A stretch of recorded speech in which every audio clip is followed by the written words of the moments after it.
Olá, caros ouvintes. Sejam bem-vindos a mais um episódio em que eu vou explicar o universo de Overlord. Hoje, pela recomendação do inscrito Rincat FM, eu vou explicar como a magia de Yggdrasil funciona e como ela está relacionada com D&D e como a magia original do Novo Mundo funcionava. Porque sim, o mundo em que o Ainz agora está vivendo tinha uma magia original que não pertencia a Yggdrasil e isso mudou depois que os 6 deuses chegaram. Mas isso é uma conversa que a gente vai ter lá pro final do vídeo. Então espera um pouquinho. Como eu já disse em vídeos anteriores, o criador de Overlord, o Maruyama, admite que a terceira edição de D&D inspirou muitos personagens e o sistema de magia da novel, só que com algumas diferenças, é claro. Yggdrasil era um jogo online e D&D é um RPG de mesa, então tinha que mudar algumas coisas. E pra mim, que eu jogo Pathfinder e D&D há anos, isso é bem óbvio, mas pra quem nunca jogou, pode ser realmente difícil de entender, então eu espero que esse vídeo ajude a esclarecer essas dúvidas. Vamos começar pelo básico, a diferença nas 3 tradições de magia. Na terceira edição de Dungeons & Dragons existem 3 tradições mágicas, arcana, divina e psíquica. A arcana, você já deve ter adivinhado, é a magia praticada pelas classes como magos e feiticeiros. Divina é a magia praticada por classes como clérigos, paladinos e druidas, magia que vem ou das forças da natureza ou das próprias divindades. Enquanto magia psíquica é utilizada por classes como o Psychic e o Místico, que são magias que vêm da própria mente ou até da alma da pessoa. Enquanto isso, em Yggdrasil, nós temos 4 tradições mágicas: arcana, divina, espiritual e alternativa. E aparentemente as magias psíquicas são classificadas como magia espiritual. Então existem sim classes psíquicas em Yggdrasil,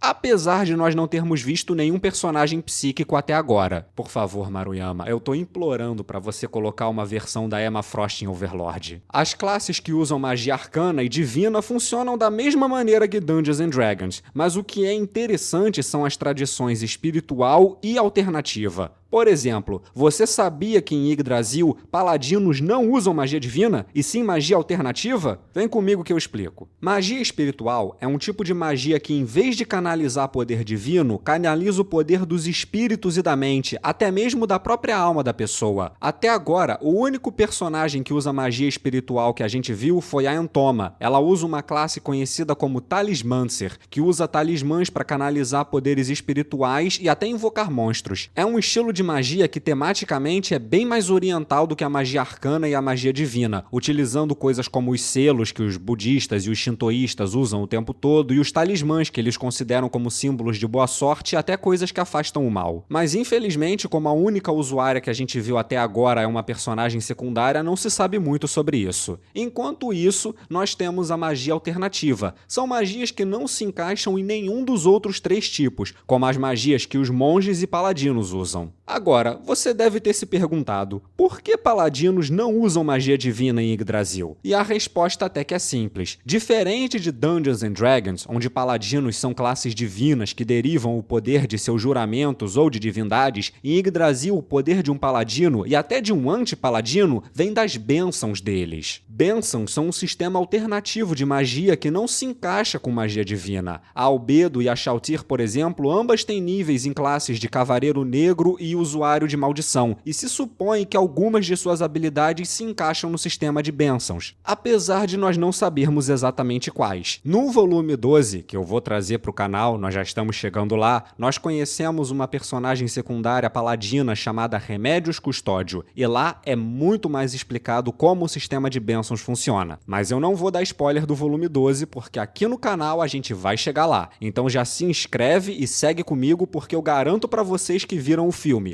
A novel é muito mais explicada, vocês vão gostar, eu amei e eu sei que você vai também. Mas enfim, agora que eu expliquei as tradições mágicas, vamos para o sistema de magia. A gente vai começar pelo sistema de Tier, que é utilizado tanto em Yggdrasil quanto o D&D. Nesse sistema, as magias são divididas em níveis, ou em tiers. A diferença é que em Dungeons & Dragons, as magias vão do nível 0, as famosas cantrips, até o nível 9, que é o nível mais alto de magia em Dungeons & Dragons, tirando as magias épicas, mas a gente vai chegar lá. Enquanto em Yggdrasil, as magias vão do Tier 1 até o Tier 11, que são as magias de nível super, fazendo com que Yggdrasil tenha um nível de magia a mais que D&D, se você não contar as magias épicas, porque se a gente incluir as magias épicas, então tanto D&D quanto Yggdrasil têm os mesmos números de tiers de magia. Coincidência? Acho que não! Mas a maior diferença entre Yggdrasil e Dungeons & Dragons são os recursos que a magia utiliza. Como vocês já devem saber esse ponto, magias em Yggdrasil consomem mana para serem usadas, com exceção das magias de nível super, mas elas são uma exceção. Isso significa, obviamente, que um personagem tem uma certa quantidade de mana, e quanto mais alto o tier da magia que ele usa, mais mana ele vai consumir. E existem também as metamagias, que são efeitos extras que você pode colocar em um feitiço para aumentar coisas como o dano que ele causa, o tempo em que ele fica ativo, o número de efeitos que ele causa, tudo isso aumentando o custo de mana do feitiço. E é importante gerenciar isso, porque em Yggdrasil não existe poção de mana, então se a sua mana acabar, o único jeito de recuperar é usando itens mágicos ou sentando o rabo e esperando a mana encher de novo. Diferente de D&D, onde você não tem mana, e sim slots de magia. Slots de magia representam o nível de magia que você pode usar e quantas de cada nível você pode usar. Como vocês podem ver na tabela que está aí na tela, um mago de nível 5 pode usar 4 cantrips,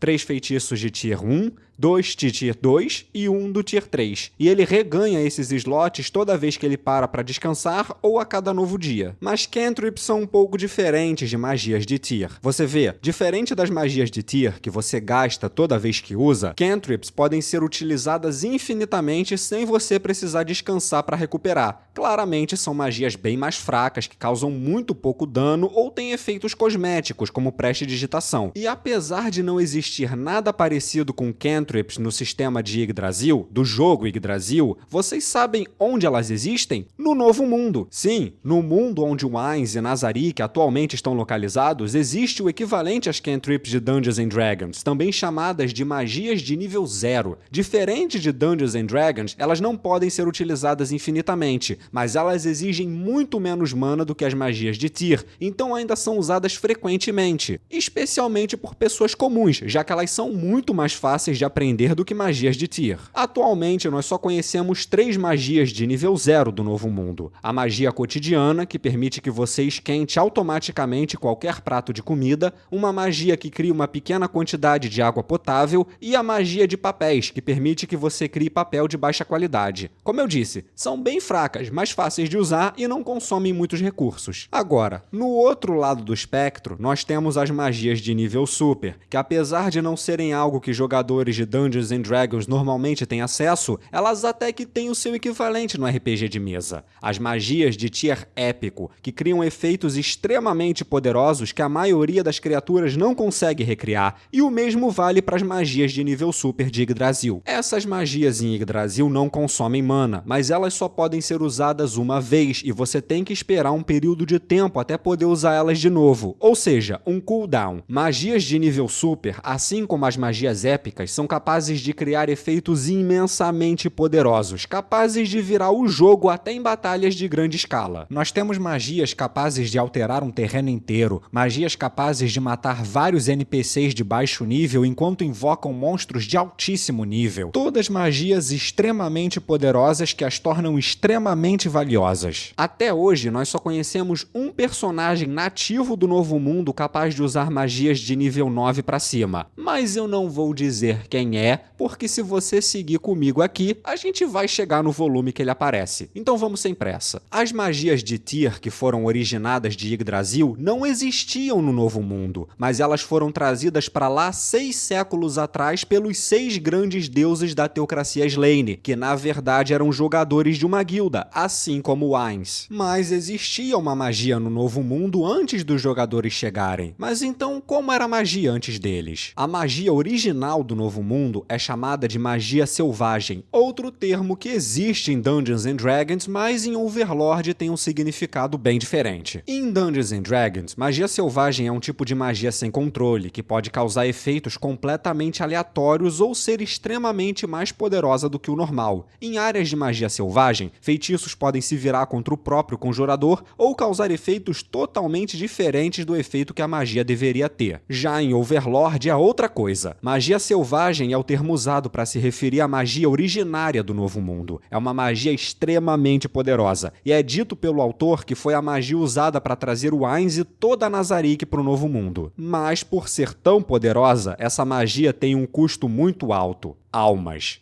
Sim, a magia nativa do Novo Mundo não usa mana, e sim almas para ser usada. É dito que é possível usar magia selvagem oferecendo o sacrifício de almas ou da própria força vital do usuário da magia, como foi confirmado pelo Ainz quando ele estava enfrentando o Lorde Dragão de Platina e viu a HP dele diminuindo quando ele usava magia selvagem. A magia selvagem é capaz de criar efeitos tão poderosos que a única maneira de se resistir aos efeitos dela é possuindo um item de classe mundial, fazendo com que a magia selvagem seja até mais poderosa do que a magia de Tyr, mas tenha um custo muito alto, além de ter um segundo problema. O outro problema da magia selvagem é que ela não é tão acessível quanto a magia de Tyr. Qualquer um pode aprender os feitiços mais básicos das magias de Tyr, mas a magia selvagem é algo que só pode ser utilizado totalmente por dragões ou por aqueles que possuem sangue dracônico, sem falar que você precisa ser capaz de pagar o custo de usar a magia com almas ou com a sua própria força vital. A chegada dos jogadores de Yggdrasil ao Novo Mundo e a introdução da magia de Tyr democratizou o acesso à magia com certeza, já que antes deles quase ninguém podia usar magia devido às restrições da magia selvagem. No entanto, essa chegada também poluiu a magia nativa do Novo Mundo, o que faz com que a magia selvagem atualmente esteja muito mais fraca do que o normal. Isso sem falar que originalmente haviam muito mais dragões no Novo Mundo. No entanto, os 8 Reis da Ganância, um outro grupo de jogadores que veio para o Novo Mundo antes do Ainz, cometeram um genocídio generalizado contra os Lordes Dragões, matando muitos dos praticantes de magia selvagem e destruindo muitos dos segredos desse tipo de magia. A interferência foi tanta que itens forjados pelos Lordes Dragões com magia selvagem, como a espada do Gazef Stronoff e o anel que o Climb ganhou, são ditos que nunca mais vão poder ser feitos de novo por causa da interferência dos players na magia do Novo Mundo. Esses tesouros não são mais possíveis de ser criados, fazendo com que eles sejam relíquias insubstituíveis, memórias de um tempo que já não existe mais e que talvez nunca mais volte no Novo Mundo. Então, no final das contas, será que valeu a pena?